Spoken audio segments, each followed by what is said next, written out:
Hi Prescott family, it's Miss Pillay here. I am going to show you a little bit about how to make some photocopies in lamination if you are coming in to help out teachers. When you first walk in, there's these files here, and each one has a teacher's name on it. So you can look in and see if there is a folder. As of right now, only I have things in there. So you could open it up and take a look. I always leave my directions in here, and then I write little sticky notes.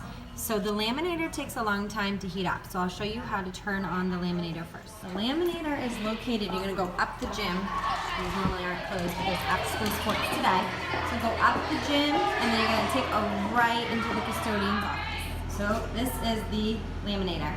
To turn it on, just turn it over here, and the on switch is right there. That's how you know it's on, bright red. Then we have signs over here. So you just want to pick up a sign, laminator in use, please leave it on. It does take a while to heat up, so you want to get that started, turn that on, and then you can go do your other things.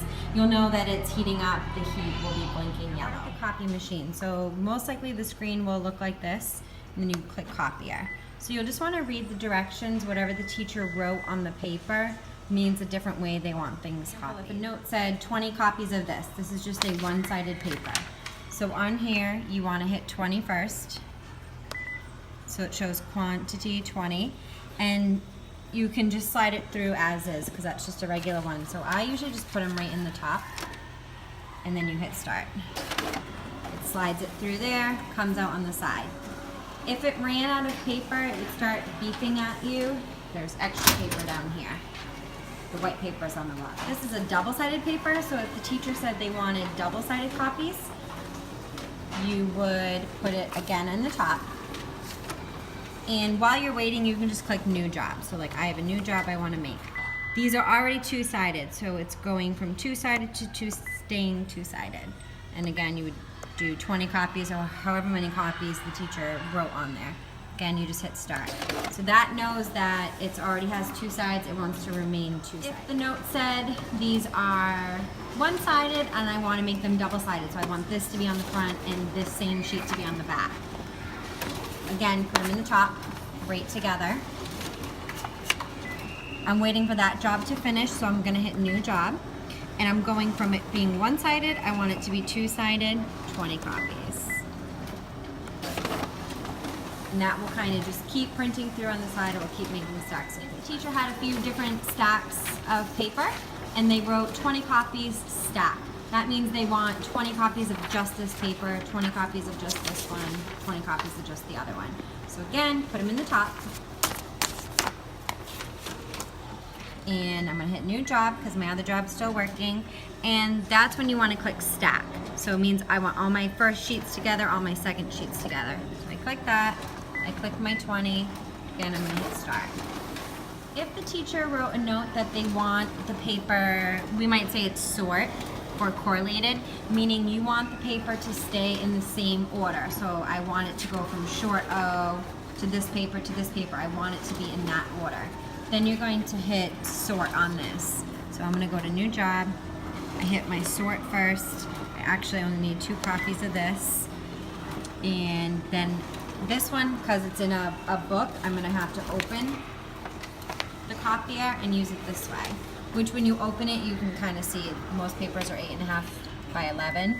So I would put it in, I'd line it up just like that. Close it, hit start. Then it's not going to start yet because it needs to have all of my originals done. So like that. You can also kind of leave it hanging out. And that's fine. It's hard to do while I hold, but you can leave it hanging out and it will be fine. Hit start. Open it again. My next one. And hit my start. So again, really quick, some of the basics. You can either go from one-sided to make it double-sided. If it's already double-sided, keep it double-sided. You can sort papers, meaning keep them in the order. Or you can stack them, meaning like a stack of one, a stack of another. Those are the main things you'll be wanting to do. If you ever make a mistake, you just hit reset, and it makes all the numbers, I'm in the middle of a job, but it makes all the numbers go back to 0. And if you click new job, it will let you keep doing that. So when you're done with all your photocopying, you want to just make sure you take out all your originals. You could probably just take all the originals, all the different sheets the teacher gave you, and paper clip them. There's all supplies here on the top. So you could paper clip all those together, and then I would go through, like if this was one job, I would paper clip all these together. I'd go to my next page, paper clip these together, etc. Paper clip all that together, and then you're going to turn around and just put it back in that teacher's folder, and then you'll put it back here. If you have any questions, feel free to stop in at the office and talk to Mrs. Croak. Next up, I'm going to show you lamination. Laminator, and one of the ways you'll know it's ready is that the green light will light up that it's ready. Every now and then that heat will still blink. I like to just give it, I call it the hot iron check. Just touch this a little bit, make sure it's hot. If this is not hot enough, it will jam the paper, and that just makes a big mess. So I usually take off the sign. I'm done with that. And I'm sure the teacher would leave you a note, like I wrote laminate and cut out. So first you're going to laminate it. Once it's laminated, if you have time and you can cut it out, that's great. You want to make sure that if they write you a sticky note, take that off. You don't want to run that through the laminator. So typically a normal size paper like this, you can fit two. One there and one there. You don't want to get too close to the edge. If you can see, like it ends there and it ends there, and you don't really want to get right on the edge because it could get cut off. So you kind of just line them up. And then over here, it's really faded, so you can't see it. So just know that it's between stop and reverse is run. That means that lamination roll starts to run. So you just feed it through, and then I kind of get started on my next sheets. Also, if you're feeling like it's going too fast, you can hit stop. Oops. You can also hit fast or slow. I usually just leave those as they are. And then you can get set up on your next sheets, and then hit run again.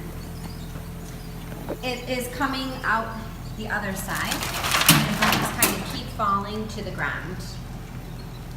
When it's run all the way through, you'll know because it keeps going, and it's all the way out the end.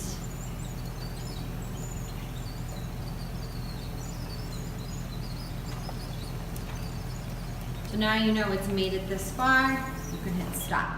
If that was all you had to do and you're done, this here cuts it. So you just run it right across. I usually run it back one more time, and it cuts it right off. We do try to leave a binder clip on the end. That just holds the paper down weighted so it doesn't feed back up into it. So if you happen to see a binder clip, you can just add it right to the end. When you're all done, you want to just make sure you shut off the laminator, and then all done. There are scissors to use at the front, so if you had time and you could cut it out, that would be great. If not, we appreciate any help that you give us. Just to recap with the laminator, you want to make sure that it's ready, that the heat is not still blinking. Line up your papers, and you hit the middle button, which is run. When you're done, you hit stop. Make sure that it went all the way through. Cut it on the edge. If there's a binder clip, please add it back on. If you don't, that's not a big deal. And remember to shut it off. Thank you. So thank you, families, for taking a look at this. If you have a chance and you're able to come in and help us with some lamination or copying projects, we'd really appreciate it. Be on the lookout for a Sign Up Genius. Thanks.